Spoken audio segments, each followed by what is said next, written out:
The good life, full of fun, seems to be the ideal.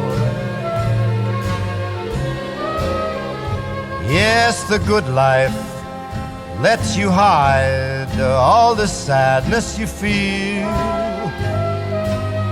Hi everybody, welcome back to Cooking Italian with Joe. And today we are going to go over Dolce. If you remember from one of our videos, we did Nutella crepes. If you haven't seen it with my son Vito, it's awesome. But Dolce actually means sweets. So Dolce Vita means like the sweet life. So awesome. We're going to talk about Panna Cotta. Panna Cotta is something that I used to have when I was a kid. My grandma used to make it. Absolutely love it. And what it actually means is how to get high cholesterol with your dessert. No, I'm just kidding. But it is definitely high fat, high sugar. It's absolutely delicious. I love it. And so I want to go over how to make it. It's really easy to make it. There's a lot of different varieties. It's a very simple dessert. Some people put the rind of a lemon or a rind of an orange or anise and so forth. So there's different ways to flavor it. We're going to do kind of a basic way to flavor it. I'm going to show you just a couple of tricks that my grandmother did that I certainly picked up on. The history of Panna Cotta is kind of neat. When you look at Panna Cotta, what it actually means is cooked cream, and it's from the northern area of Italy. And when we look up at the northern area of Italy, they would obviously milk cows, and they would get cream, and they would get milk, take the milk and the cream, and they would heat it. And by heating it, it would actually kill it, like I said, and increase the shelf life. But what they also often would do to flavor it, almost to make a stew or a stock, they would put the bones of different animals and so forth, where they actually get gelatin from it. So now what happens is you've got this milk that's a very stable, pasteurized with cream that they could store. And that's basically where Panna Cotta came from. Then what happened is Northern Europeans or Southern Europeans through the trade routes, they would bring vanilla and sugar, and you'd start to mix this, put berries with it, and it became Panna Cotta as we know it today, which is just an absolutely delicious dessert. I don't know about you guys, but I love custards, and I love creams and creme brulees, and essentially I like fat, milk, cream, and sugar, I think is essentially what I like. But in any case, I want to go over one of my favorite desserts with you. So we're going to start with some simple ingredients, and you'll find it's a very simple dessert to make. What we have here is we have 2.5 cups of cream. Now, some recipes will call for milk. I use half and half. Why skimp on fat is my attitude. Let's put as much fat in there as we can. We're going to use a half of a cup, thereabouts, of sugar, okay? Then I've got some berries, which we'll talk about in a few minutes. Next thing you're going to need is a gelatin. Now, it doesn't have to be this brand. This is a great brand, but you're going to need 1 packet of gelatin, and the gelatin obviously does just that. It's gonna make the custard, if you will, more solid, and that's what really gives it its shape and form, which is awesome. You're going to need a couple of utensils to mix it, certainly a couple of whisks, and then it's served with berries, fresh berries. I'm going to make a puree. I'm going to cook a little berry, if you will, puree with a little sugar, and then dress it up in dessert. You can also use nuts, you can put honey, you can use all different types of flavorings. But traditionally, the traditional Panna Cotta, which is often found in either northern or southern Italy now, is going to be cream, milk, or a heavier, lighter cream with fresh berries and vanilla. That's traditionally how it's served. And it's absolutely delicious. And like I said, my grandmother used to make a lot of custards and cakes and pies and so forth, and with all the liqueurs like a tiramisu. And so that's what I grew up on. I grew up on a lot of those heavier, creamy desserts, which I just love. So it's fun to make this. So it's actually a real fun dessert. What we're going to need to do is we're going to need to start heating up some things. So we're going to heat up the cream, and we're going to heat up the half and half in this case, okay? And I'm going to show you a little different way that I do it just to make sure that everything dissolves. So if you want to come right over here with me, we got a couple of pans going, and we want to make sure that the heat is very low. So I'm going to take cream and kind of put the full amount of cream in the Panna Cotta, okay? And then we're going to take our half and half. Now, I do it this way. You read recipes, you see people with different techniques, they do it in different different ways.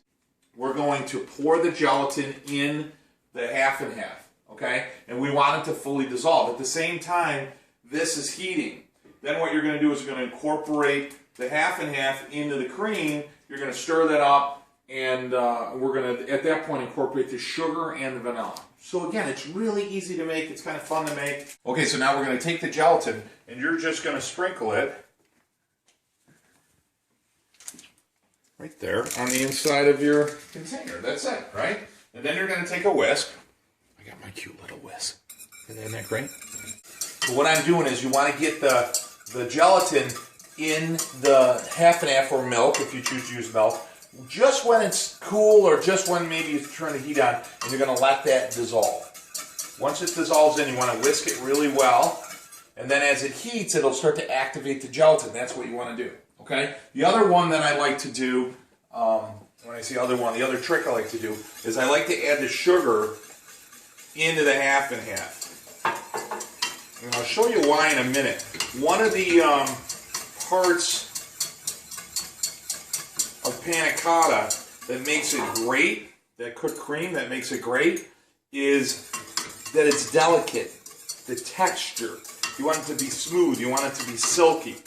And that being said, you want to make sure that everything in there is of the same texture. So one thing I found is that when you put gelatin, if you will, in and things start to solidify or start to heat things up, what you'll find sometimes is you may get a little bit of a different texture going. And I'm going to take the cream off because it's getting nice and warm. So what I want to do is I want to make sure that the sugar and the gelatin and everything in there is beautiful, is dissolved. So what we're going to do now is I just take a screener. And it's something I do. A lot of people don't do it. So the cream is beautiful. It's nice and warm, and it's hot. And then what I'm going to do is just take the gelatin, if you will, the sugar, all those great flavors, right? And it looks like almost everything is perfect. But again, sometimes I've had a clump or something show up in there. I'm going to put that over the heat. So now I've got essentially sweetened cream in half and half. Now what I'm going to do is I'm going to take my paste. Okay? So what you're going to want to do in this case is you're going to put about a half of a teaspoon of the paste. Now, if you can get right in here, you're going to see that this has all the little flecks of the vanilla right in it. See that? Ooh, doesn't that look good?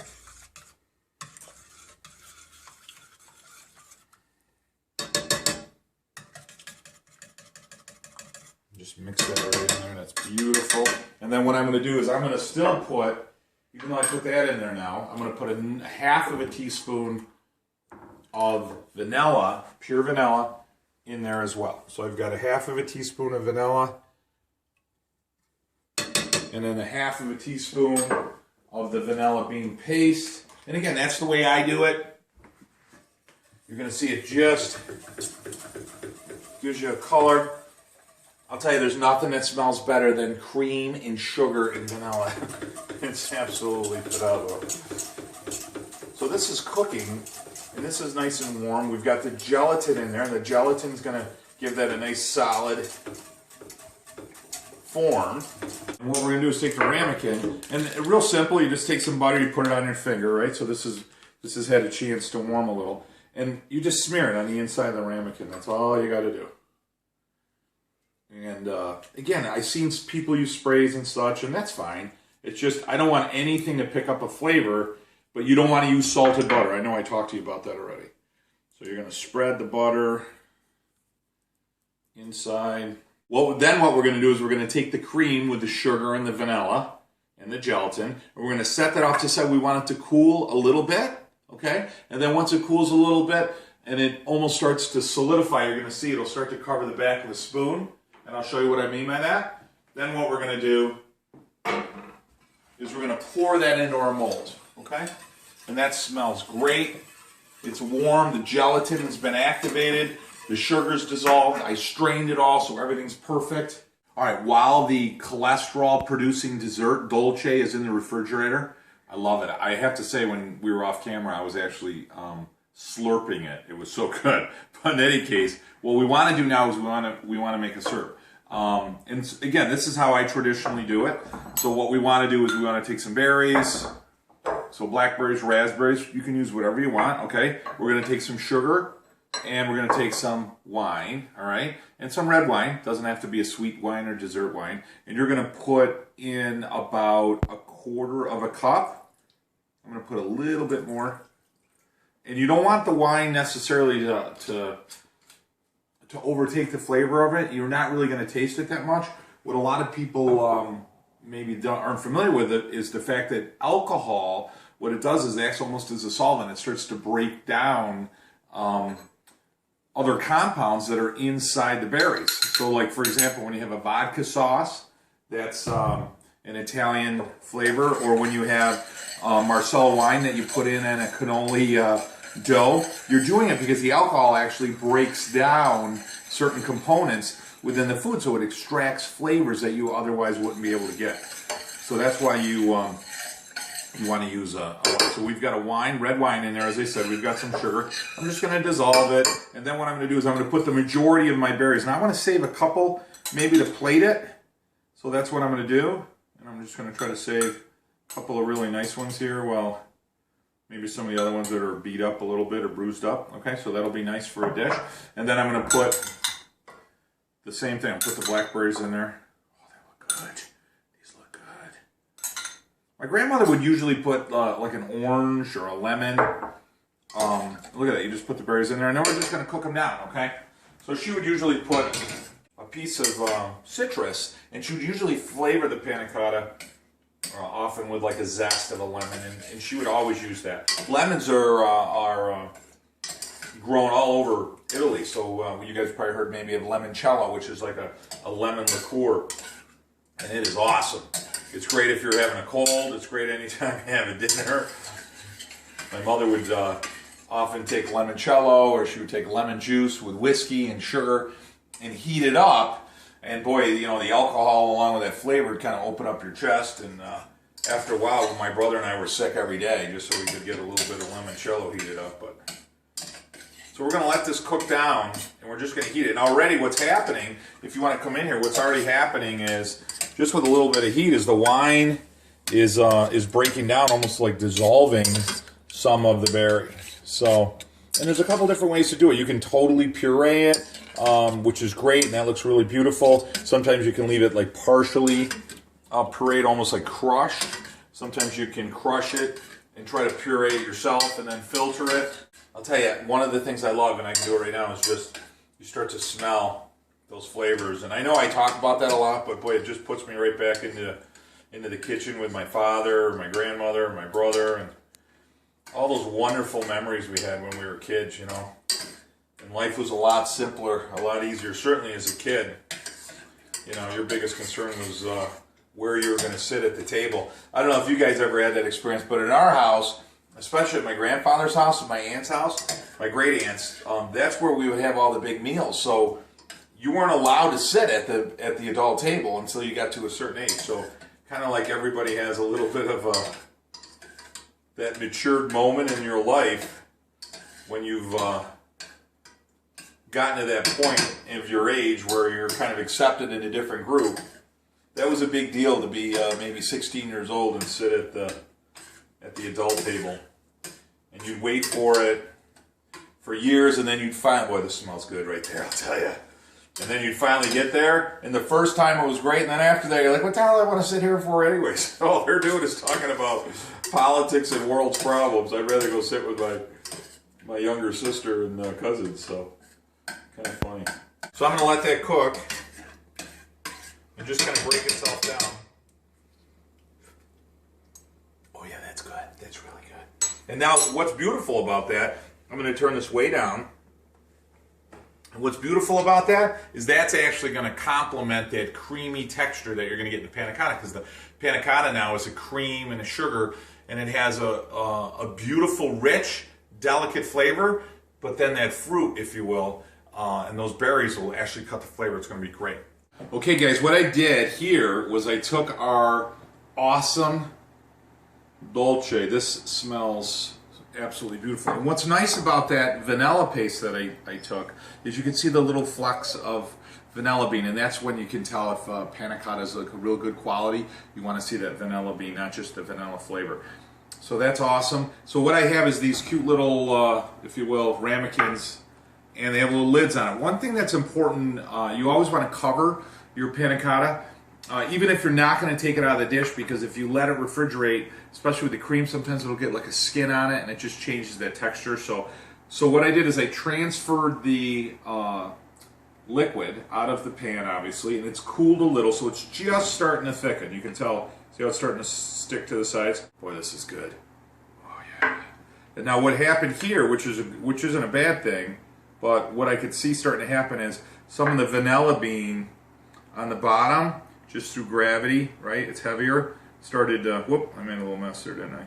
That's okay, you're allowed to do that. And then what it did is it started to fill. Oh, this smells so good. Started to fill the bottom, so you don't want to have, you know, one portion of your Panna Cotta with a whole bunch of vanilla beans. Look at that, right? And then what you do is you get to taste it. Boy, that's good stuff. So now what we did here is we've got one Panna Cotta. It doesn't have a lot in there, right? So what I'm going to do is take a spoon and just as an attempt here to try to equal these out, we'll take one or two. This is what you do to make everybody. Now, see, the challenge here is I wouldn't be doing this if I didn't have young kids. I have young children, so they're going to take it and they're going to start to have World War III because somebody has more Panna Cotta in a dish than another person. So what I'm really working towards here is not full equilibrium. I'm fighting for world peace, essentially, is what I'm fighting for. So what I have is these cute little ramekins, and yes, they come with little lids. Okay, guys, welcome back. I put the Panna Cotta in the ramekins with the lid on. Remember, we don't want to skin it to develop, and they're refrigerating. They're going to be awesome, right? Now, what I've been doing is I took the berry mixture with some sugar and some wine, and I've cooked this down. One of the things I've seen people do is they'll puree the berries, and I'm not saying not to do that, but the berries have seeds in them, and sometimes the seeds have a little bit of a bitter flavor. So if you puree the berry with the seeds, sometimes it gives you, obviously, a little bitter flavor, right? So what I did is I cooked down the berries, okay, if you remember, with the wine, right? And you're going to see it gets kind of thick, right? And now that's taken maybe about half of an hour. Hey, everybody, here's the truth. We're sitting there watching TV. Panna Cotta's in the refrigerator. We were going to save them till tomorrow. We can't wait any longer because it's so good. So this is what I've got. I've got the Panna Cotta, which is in the dish, all right? And I'm going to put it in some warm water just for a moment. Now remember, we put that butter in there, right? Let's set that aside for a sec. And what I like to do is if you guys remember, you're going to put it off to the side. I like to do just a little spot underneath so I always get the perfect bite. It's a little trick. That's my trick. It's not my grandmother's or anything. It's mine. So then what we're going to do is we're going to let it soak. Now this is just full of hot water. And maybe 30 seconds or so. What happens is the butter. Then you're going to take a knife, right? And you're going to take it right across the edge. Now remember, we covered that in butter. Oh yeah, she's already loose. Oh, that's beautiful. Now what you're going to do is take the plate, right? You take the plate and you're going to go upside down with it. Yep. Good, it just came out. Oh, that's beautiful. So there's a Panna Cotta. Perfect, look at that. Beautiful. And you notice, you don't even know that I put the berry underneath, right? So I'm going to take a little bit of the berry here, right?